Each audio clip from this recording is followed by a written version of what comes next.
El dengue clásico y el dengue hemorrágico son causados por la infección con los virus del dengue llamados dengue 1, 2, 3 y 4.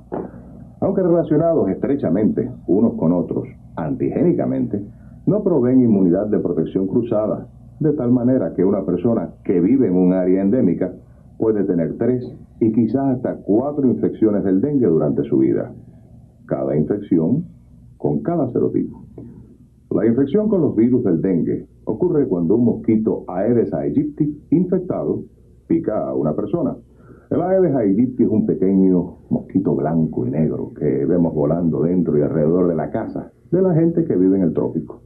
Después que una persona es picada por un mosquito infectado, hay un periodo de incubación de 3 a 7 días. Y luego aparece de súbito la fiebre y una variedad de síntomas y signos no específicos. Durante este periodo febril agudo, que dura de 2 a 7 días, la persona puede tener el virus del dengue circulando en la sangre periferal. Si otros mosquitos Aedes aegypti picasen a la persona enferma durante el periodo febril virémico, el mosquito puede infectarse y subsecuentemente transmitir el virus a otras personas no infectadas. El virus del dengue tiene una distribución mundial en los trópicos.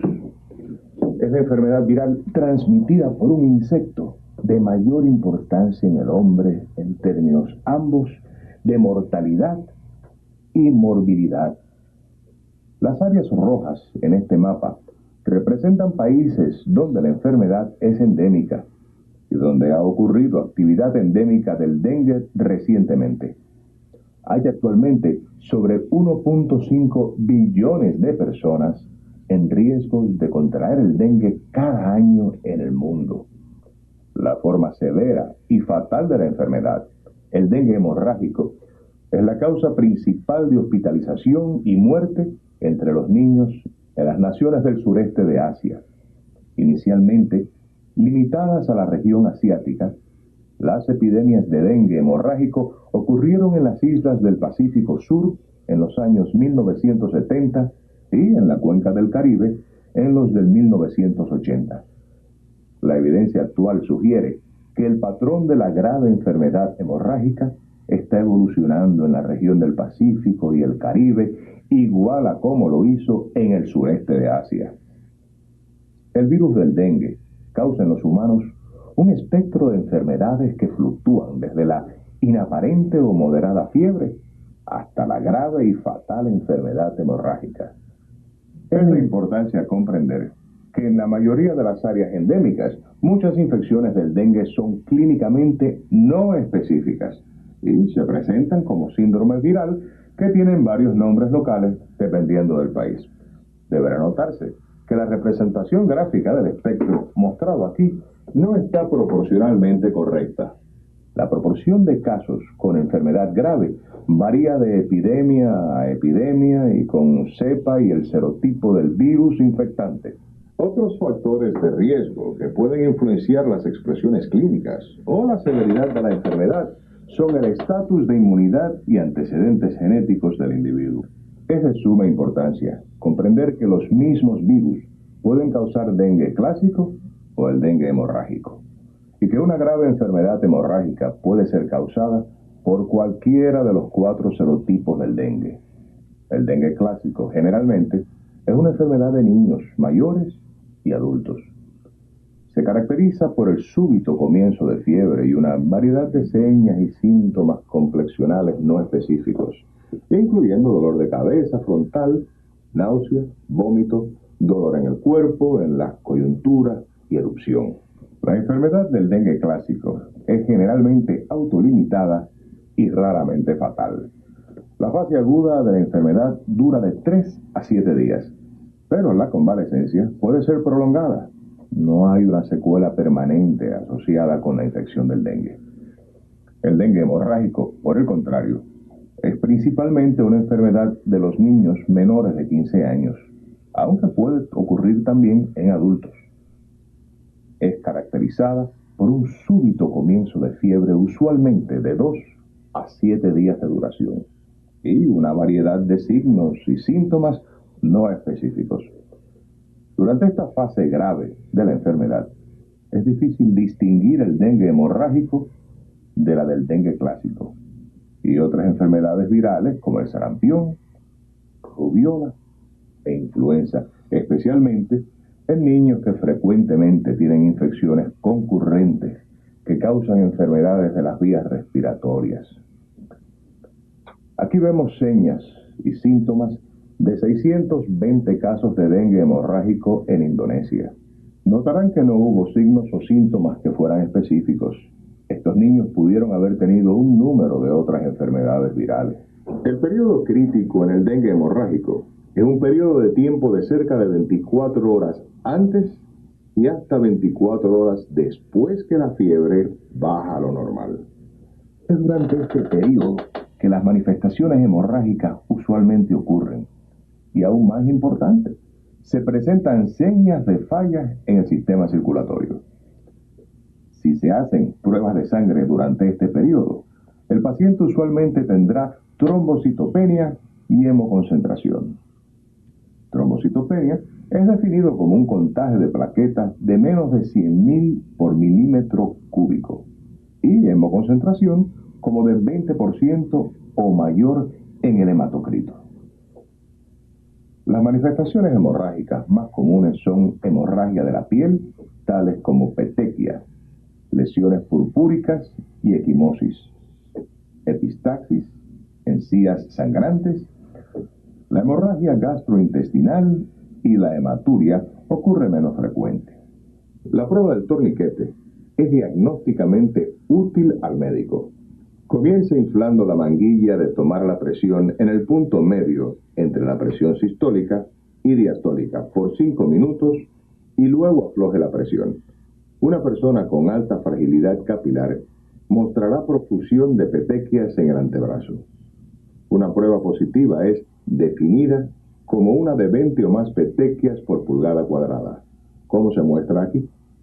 Debe recordar que hasta el 10% de la población normalmente puede tener una prueba de torniquete positiva. Así que no significa que la persona tiene dengue hemorrágico cuando la prueba es positiva, tan solo que él o ella ha incrementado la fragilidad capilar y que el médico debe preocuparse y hacer otras pruebas. Aquí vemos manifestaciones de hemorragia típicas asociadas con el dengue hemorrágico, según observado en el sureste de Asia. Como hemos mencionado ya, la manifestación más común son las hemorragias de la piel, como la petequia esparcida. Esta es observada mayormente en las extremidades. Sin embargo, pueden aparecer en el tórax y otras partes del cuerpo, como son mostradas aquí. Las lesiones purpúricas pueden ocurrir en diversas partes del cuerpo, siendo más común en las venipunturas. Algunos niños desarrollan equimosis en el cuerpo y extremidades, y otros sangran activamente en los sitios de las venipunturas, a veces profusamente. Los casos más severos sufren de hemorragias gastrointestinales, las cuales se manifiestan por hematémesis o melena. La hematémesis clásica y melena generalmente ocurren después de un shock prolongado, y algunos pacientes pueden desarrollar hemorragias masivas. Retornaré a este punto en un momento. Sin un diagnóstico previo y manejo cuidadoso, algunos pacientes desarrollan shock, el cual puede ser moderado o severo. El shock moderado puede ser transitorio o puede progresar hacia un shock intenso con pulso indetectable e hipotensión. Estos niños enfermos están usualmente soñolientos y desarrollan petequias en la cara y tienen cianosis perioral. Es conveniente para ambos, los epidemiólogos y médicos clínicos, clasificar el dengue hemorrágico en 4 categorías basado en la gravedad de la enfermedad. El grado 1 es un dengue hemorrágico moderado, siendo la única manifestación petequias regadas y o una prueba positiva de torniquete. Grado 2 es un caso más severo, con una o más manifestaciones hemorrágicas, tales como las mencionadas anteriormente. Los grados 3 y 4 representan la forma grave de la enfermedad llamada síndrome del shock del dengue. La enfermedad en el grado 3 es caracterizada por un shock leve con signo de falla circulatoria. El paciente puede estar letárgico, inquieto, tener extremidades frías, piel pegajosa y un pulso rápido, pero débil. Disminución de la presión del pulso, esto es, la diferencia entre la sistólica y diastólica, a 20 milímetros mercurio o menos y o hipotensión. El grado 4 es la forma más grave del dengue hemorrágico, síndrome del shock, y se caracteriza por una postración profunda con pulso y presión arterial indetectable. En casos graves del síndrome de shock del dengue, una fiebre de una duración de varios días es seguida por un súbito deterioro de la condición del paciente. Al tiempo de o poco tiempo después de la baja en la temperatura, la piel se pone fría, ronchosa y congestionada, y se observa cianosis circummoral con el pulso bien rápido. Aunque algunos pacientes aparentan estar letárgicos, se ponen inquietos y cambian rápidamente a un estado crítico de shock. Se quejan de un dolor abdominal agudo momentos antes de caer en shock. En los casos leves de dengue hemorrágico, todos los signos y síntomas disminuyen después que la temperatura se normaliza. La declinación gradual de fiebre, sin embargo, puede ser acompañada de transpiración profusa y cambios leves en el ritmo del pulso y presión de la sangre, junto con frialdad en las extremidades y congestión en la piel. Estos cambios reflejan disturbios leves en la circulación como resultado de la pérdida del plasma. Los pacientes usualmente recuperan espontáneamente o después de las terapias de fluido o electrolito. Los pacientes en shock están en peligro de morir si el tratamiento apropiado no es aplicado prontamente. La duración del shock es usualmente corto. El paciente puede morir dentro de 12 a 24 horas o recuperar rápidamente después de una terapia anti-shock. La convalecencia del dengue hemorrágico, con o sin shock, es usualmente corta y sin novedad.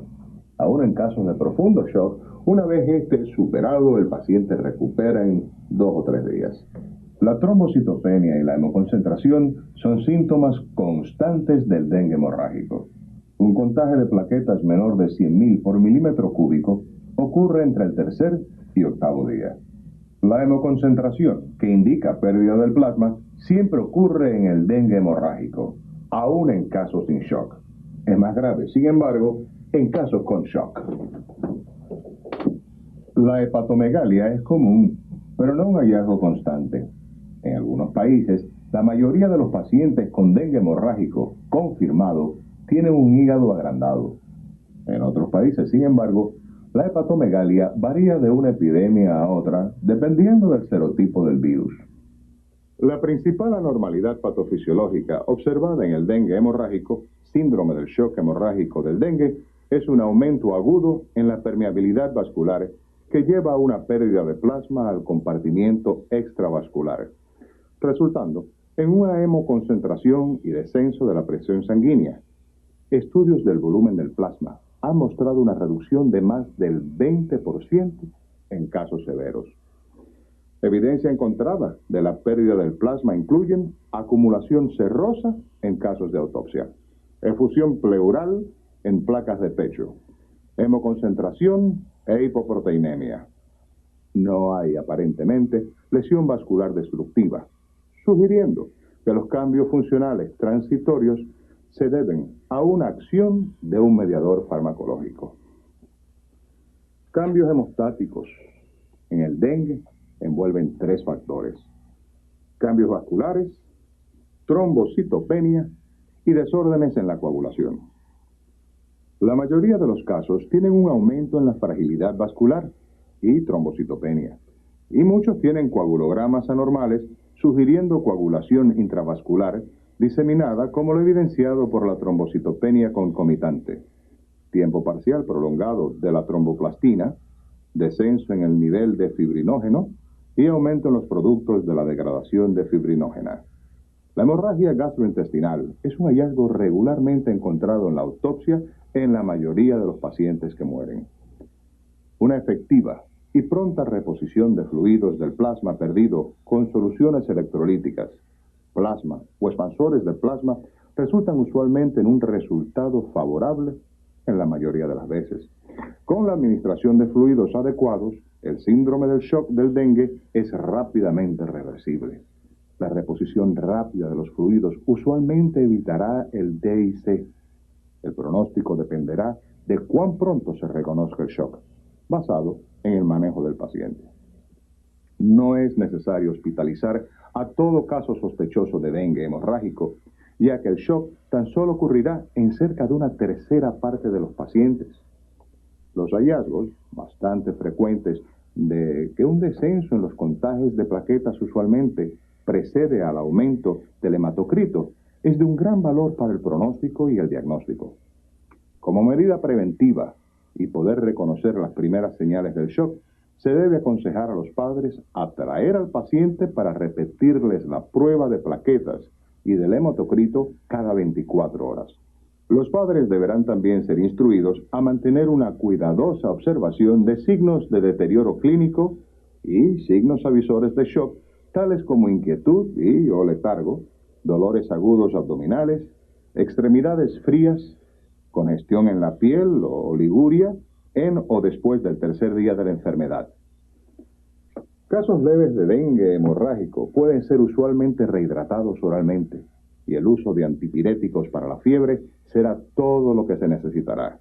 Es conveniente recordar que los salicilatos no se recomiendan. Los pacientes deberán ser hospitalizados y tratados inmediatamente si hay algún signo o síntoma de shock, tales como inquietud, extremidades frías, cianosis circumoral, pulso rápido y débil, disminución de la presión del pulso a 20 milímetros mercurio o menos, hipotensión, una alza repentina del hematocrito o alza continuada del hematocrito a pesar de la administración de fluidos intravenosos, anotaciones frecuentes de los signos vitales, determinaciones del hematocritos y la cantidad de orina son importantes en la evaluación de los resultados del tratamiento. Las transfusiones de sangre son contraindicadas en pacientes con pérdida de plasma en la ausencia de hemorragia y, si le es aplicada, puede causar edema pulmonar. Las transfusiones de sangre solamente son indicadas a pacientes con una hemorragia clínica significativa. Es muy dificultosa reconocer las hemorragias internas en la presencia de hemoconcentración. Una baja del 10% en hematocritos, sin un mejoramiento clínico a pesar de la administración de los fluidos adecuados, es indicativo de una hemorragia interna significativa. Es preferible la sangre fresca, completa, y plasma fresca congelada y o plaquetas concentradas en los casos cuando la coagulopatía consuntiva causa hemorragias masivas. Hay algunas controversias alrededor del uso de esteroides en el tratamiento de DHF-DSS, pero el consenso general es que no tienen efecto beneficioso, aunque algunos médicos aún los usan en el tratamiento de casos de shock. Dos estudios hechos en Tailandia e Indonesia no demostraron aumento en el grado de sobrevivencia. Algunos casos de dengue hemorrágico no se ajustan a la clasificación antes indicada y posiblemente tengan una patogénesis diferente. Estos pacientes, por lo general, presentan síntomas y señas similares durante la fase aguda de la enfermedad, pero desarrollan severas hemorragias por la vía oral sin ninguna evidencia de pérdida de plasma o falla circulatoria, como se observan en pacientes con DSS clásico.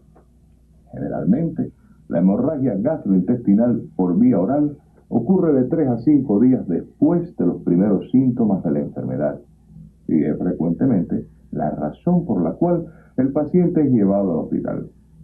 Todos tienen trombocitopenia significativa. En muchos casos, la hemorragia puede ser tan severa para causar un shock más bien por la pérdida de sangre que por la pérdida de plasma. En un estudio en Indonesia, el 30% de los casos de dengue hemorrágico confirmados presentaban este tipo severo de hemorragia gastrointestinal por vía oral. En estos pacientes siempre se recomiendan las transfusiones de sangre, porque son más difíciles de manejar que aquellos con el clásico síndrome de shock. Finalmente, algunos pacientes con infección del dengue pueden presentar desórdenes neurológicos, tales como convulsiones, parálisis espástica, distintos niveles de conciencia, con o sin manifestaciones hemorrágicas.